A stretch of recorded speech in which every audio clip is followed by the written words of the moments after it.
안녕하세요. 환자 안전을 위한 의료 판례 분석 11번째 시간이고요. 이번 사건은 모유 수유 중에 체열로 인해서 뇌손상이 발생한 사건을 좀 살펴보도록 하겠습니다. 저는 진행을 맡은 아주의대 이미진입니다. 이번 사건부터는 한국의료법학회 고문이시고 그리고 고려대학교 법무대학원 교수님이시기도 하시고 그리고 법률사무소 해율의 대표 변호사님이신 신한우 변호사님이랑 함께 이렇게 진행을 하도록 하겠습니다. 변호사님 감사합니다. 네, 안녕하세요. 네, 더불어서 서울 아산병원 응급의학과 이재우 교수님, 그리고 연세대학교 의료법윤리학연구원 김소윤 원장님, 손예미 연구원, 이유진 연구원이 함께합니다. 네, 사건에 대해서 먼저 살펴보도록 하겠습니다. 그러면 이유진 선생님께서 소개해 주시죠. 사건을 살펴보도록 하겠습니다. 환자는 사고 당시 생후 1개월 미만 성별 미상이었습니다. 2010년 1월 16일부터 기침 증상이 있었으며 1월 19일 새벽 1시 24분에 모병원 응급실에 내원합니다. 내원 후 시행한 검사에서 산소 포화도 94%, 청진시, 수포음을 동반한 거친 숨소리, 천명음 및 흉곽 함몰이 관찰되었습니다. 모세기관지염이 있는 것으로 보아 흉부 X선 촬영 등 검사를 시행하였으나 병실이 없어서 피고병원으로 전원을 시행하게 됩니다. 오전 11시 7분 피고병원 응급실에 도착하였으며 산소 포화도 94에서 97%, 수포음을 동반한 거친 숨소리, 천명음 및 흉곽 함몰 증상이 있었으며 모세기관지염과 바이러스성 폐렴우울증으로 진단받았습니다. 흉부 X선 촬영 등 검사를 진행하였으며 11시 40분경 흡입치료를 시행하게 됩니다. 치료 후 약 5분 동안 모유 수유를 진행하였으나 12시 7분경 모유 수유를 중단시키며 동맥혈 가스 분석 등 혈액 검사 시행을 위해 동맥혈을 체열하였습니다. 12시 15분경 환자는 청색증, 무호흡, 심박동 분당 20에서 30회, 산소 포화도 60% 미만 등 심정지 증상이 있는 것이 발견되었으며 입안에 모유가 관찰되어 이물질 제거 및 엠브백잉 등의 처치를 하였습니다. 12시 17분경 기관 내 삽관, 심장 마사지 등 심폐소생술을 시행하였으며 12시 36분경 심박수 분당 172회, 산소 포화도 99%로 회복되었습니다. 이후 모 병원과 피고병원의 PCR 검사 결과 바이러스 감염으로 인한 모세기관지염이 발생한 것으로 확인되었습니다. 3월 19일 촬영한 뇌 MRI 결과 저산소성 뇌손상으로 인한 좌측 전상부 부위와 손해 부위 위축으로 진단되어 피고병원에서 재활치료를 받았습니다. 4월 13일 집중적인 재활치료를 위해 다른 병원으로 전환하게 되었습니다. 사건의 주요 쟁점은 4가지입니다. 첫 번째로 모유 수유 직후 체열을 한 과실이 있는지 여부에 대해 법원은 인정하였습니다. 두 번째로 모유 수유 직후 체열을 한 과실과 환자의 심정지 사이의 인과관계 존재 여부에 대하여 법원은 불인정하였습니다. 세 번째로 환자의 심정지를 늦게 발견한 과실이 있는지 여부에 대해 법원은 불인정하였습니다. 마지막으로 적절한 심폐소생술을 실시하지 못한 과실이 있는지 여부에 대해 법원은 불인정하였습니다. 쟁점사항을 좀 더 자세히 살펴보겠습니다. 첫 번째로 모유 수유 직후 체열을 한 과실이 있는지에 대해 살펴보겠습니다. 법원은 산소 포화도 94% 이상으로 동맥혈 가스 분석 검사는 응급한 검사가 아니라고 판단하여 과실이 있음을 인정하였습니다. 다음으로 모유 수유 직후 체열을 한 과실과 환자의 심정지 사이의 인과관계 존재 여부에 대해 살펴보겠습니다. 법원에서는 이물질에 의한 기도폐쇄인 경우 제거되면 바로 회복하나 20분간 심폐소생술을 한 후에 활력 징후가 회복되어 구토로 발생한 것으로 보기 어렵다며 인과관계 존재 여부를 불인정하였습니다. 다음으로 환자의 심정지를 늦게 발견한 과실에 대하여 살펴보겠습니다. 환자 측은 체열 후 환자를 제대로 관찰하지 않아 심정지를 늦게 발견한 과실이 있음을 주장하였으나 법원은 병원의 처치를 근거로 늦게 발견한 과실에 대하여 불인정하였습니다. 마지막으로 적절한 심폐소생술을 시행하지 못한 과실에 대하여 살펴보겠습니다. 환자 측은 심폐소생술을 적절하게 시행하지 못하여 심정지가 20분간 지속되었다고 주장하였으나 법원은 이를 불인정하였습니다. 여기까지 사건의 주요 쟁점을 살펴보았습니다. 원인별 재발방지 사항을 살펴보도록 하겠습니다. 이 사건은 결국 환자가 뇌손상을 입게 되는 사건이었습니다. 원인별로 하나씩 재발방지 사항을 살펴보겠습니다. 우선 의료진을 포함한 직원 측면에서 살펴보면 수유 직후 혈액검사 시행과 관련하여 질식 예방을 위해 수유 후 1시간에서 2시간 정도가 경과한 뒤 체열을 시행해야 하며 병원에서는 의료인 교육 강화, 법 제도적으로는 해당 사례를 공유하여 교육을 실시해야 합니다. 다음으로 의료기관 측면에서 살펴보겠습니다. 영아, 응급진료 지침 등의 미비 혹은 부족에 대하여 살펴보면 재발 방지를 위하여 관련 지침 마련 및 교육 시행이 필요하겠습니다. 마지막으로 응급실 운영 체계 문제 가능성 측면에서 살펴보면 응급실 운영 체계 점검을 통하여 적정 인력, 적정 업무 부여량 등을 점검해 볼 수 있겠습니다.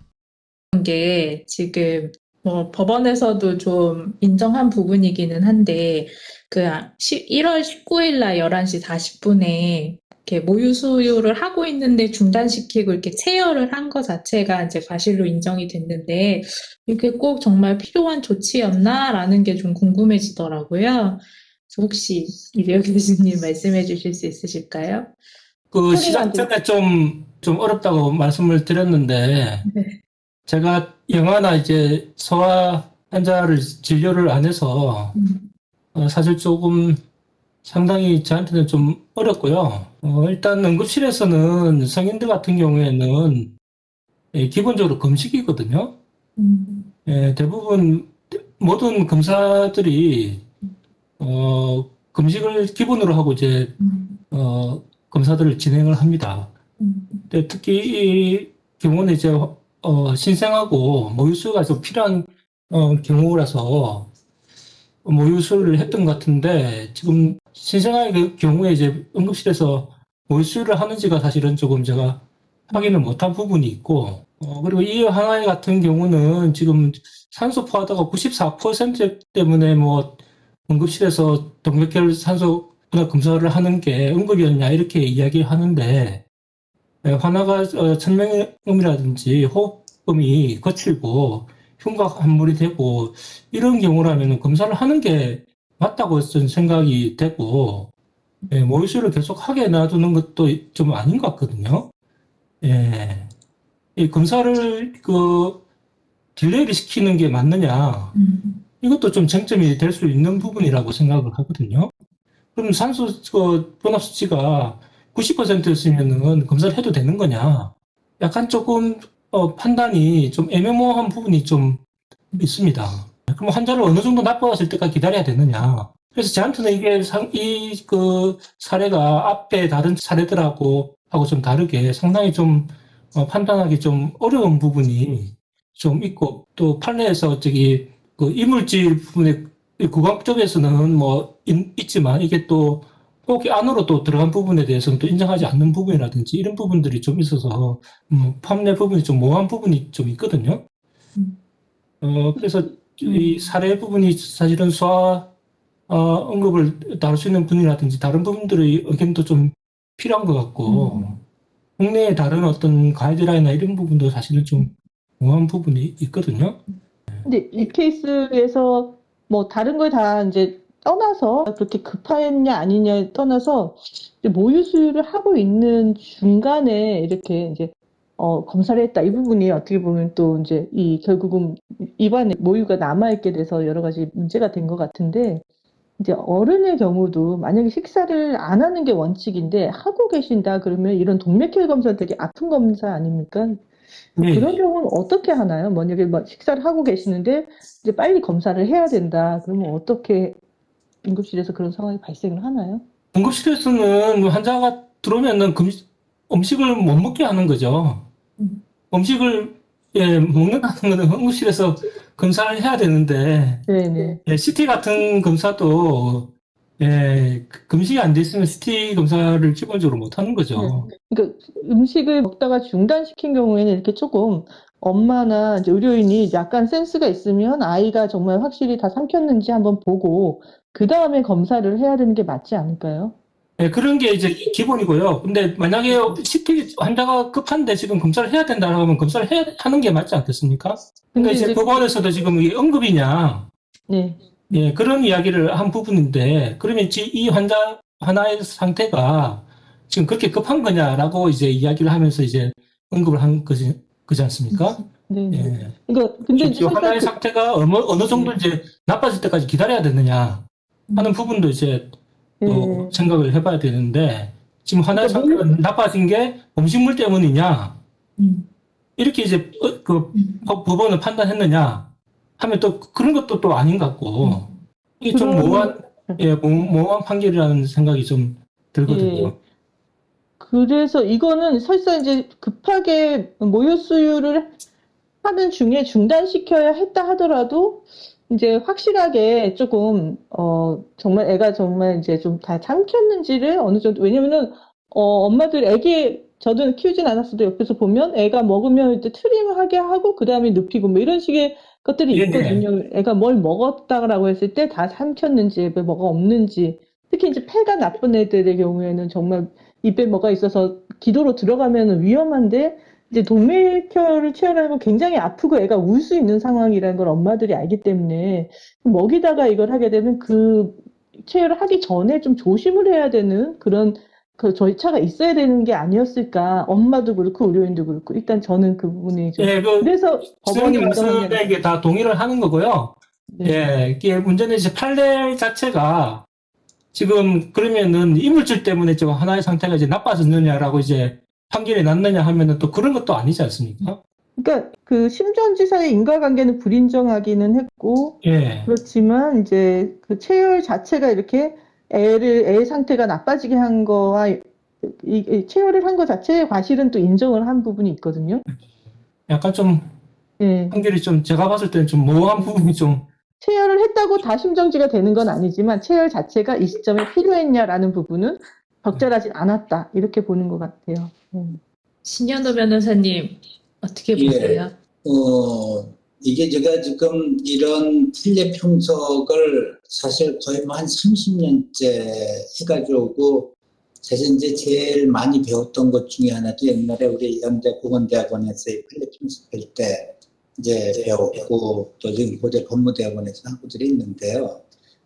이게 판례 평석의 이제 뭐 방향성이라고 그럴까? 그런 것들은 조금 우리가 정리할 필요가 있어요. 제가 이게 말씀을 지금 들어들 보면 이게 치료 프로토콜을 만들어낸 그런 뭐 회의라면은 또 그 방법대로 우리가 하나씩 만들어야 될 필요가 있고, 판례라는 것은 법원이 일종의 뭐 가치 판단, 규범적인 판단을 한 거거든요. 그거를 몇 시에 뭐를 어떻게 한다고 하는 이런 의료 기술적인 이 논의를 하는 거는 우리 법원이나 이 판례 편속하는 데 있어서는 접근 방법은 좀 다른 것 같아요. 내가 이런 유해 소송들을 지금도 하고 있고 여러 건을 하고 있는데, 이게 법원마다도 또 보는 이제 관점이 많이 다른 게, 지금 얘기한 대로 꼭 그때 뭐 체열이나 정맥 주사를 했었어야 되느냐 하는 거 하나가 있고, 또 하나는 그 과정 중에서 경구관찰을 잘했느냐 하는 또 관점이 하나가 있고, 또 이상이 발생했을 때 응급처치가 제대로 됐느냐 하는 게 있고, 사전에 피를 뽑을 때 이런 부작용이 발생할 때는 뭐 자기결정권, 피해자 성명을 받았느냐 하는 점들도 여러 가지 있고요. 지금 여러 선생님들이 말씀하시는 것처럼 내가 봐도 의문은 있어요. 근데 지금 판결마다 다 다른 게, 내가 애초에 했던 뭐 대학병원 사건은 아예 뭐라고 지금 판결이 나왔냐면 다 유사한 사건들이 이렇게 모유 먹다가 체열하다가 결국 뇌성마비된 그런 사건들이거든요. 뭐 사망한 사건들도 있고, 여기 보면은 아까 얘 우유를 먹다가 얘도 데려갔어요. 근데 보니까 소아과 같은 경우는 이 병원 이제 공급자 중심이죠. 그 순서가 있으니까 걔를 그 시간에 빨리빨리 그 피를 뽑아서 넘겨줘야 되니까, 이 엄마가 아기가 우유 먹은 지 10분도 안 됐다, 아직 트림도 안 했다. 그랬더니 간호사가 지금 얘 순서 됐으니까 데려가야 된다 그래서 데려가면서 소아과 의사한테 아기 엄마가 우유 먹은 지 10분도 안 됐고 지금 트림도 아직 안 했다 그러더라. 그러니까 소아과 의사가 찝찝한데 그러면서 이제 체열을 하는 과정에서 애가 체열까지는 하고 바로 엄마한테 다시 넘겨줬는데 아기가 숨을 안 쉬는 거예요. 뭐 하여튼 그러고 나중에 응급실에 가봤는데 식도에 기도에 우유도 없고 왜 그랬는지도 모르는 상태인데, 그리고 이 대학병원에서는 그 후에 아예 A4 용지에다가 우유 먹은 지 2시간 이내는 체열하지 않으니까 미리 얘기하자는 경고도 붙었고. 근데 지금 이 대법원 그때 판결에서 뭐라고 나왔냐면요. 우유 먹은 지 몇 시간 되지도 않은 애기한테 이렇게 체열하는 것은 일반인의 상식의 바탕을 둔 의료 과실로 있는 행위에 해당한다. 뭘 잘못했는지 모르지만 좀 이상하지 않느냐, 이런 판결도 하나가 있고요. 또 다른 사건은 애가 모세 기관지염에 걸려서 이제 체열을 했는데 선천성 폐동맥 고혈압이 있었거든요.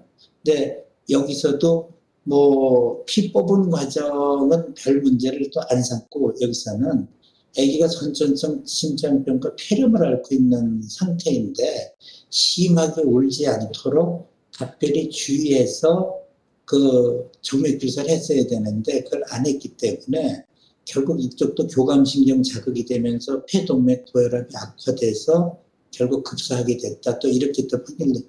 그러니까 지금 이게 법원이 보는 관점들이 진짜 의료소송 굉장히 다양해요. 그리고 이거를 뭐 아까처럼 그럼 우유 먹은 지 2시간 이후에 체열하면 또 면책되느냐? 그것도 또 아닐 거거든요. 그러니까 지금 말씀하시는 여러 가지 이제 의사로서 보는 관점은 또 그건 이 다음에 여러 가지 프로토콜을 보정할 때 필요한 것들 중에 하나고, 법원에서 보는 관점은 조금 다른 사회과학적인 접근에서 하는 거거든요.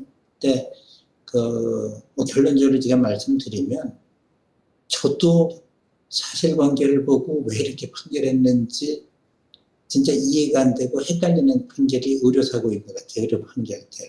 일반적인 우리가 토지 매매 계약이나 무슨 뭐 건물을 하자, 이 소송을 한다든지 세무소송이나 특허소송 같은 거 하면은 거의 사실관계만 확정이 되면은 평가하는 거는 거의 뭐 이 신규성이 있느냐 없느냐 이런 걸 보니까 확정되거든요. 근데 사실관계가 확정이 돼도 그거에 대한 법원의 평가는 극좌와 극우 사이의 다양한 사상성 스펙트럼보다 더 넓은 것 같아요.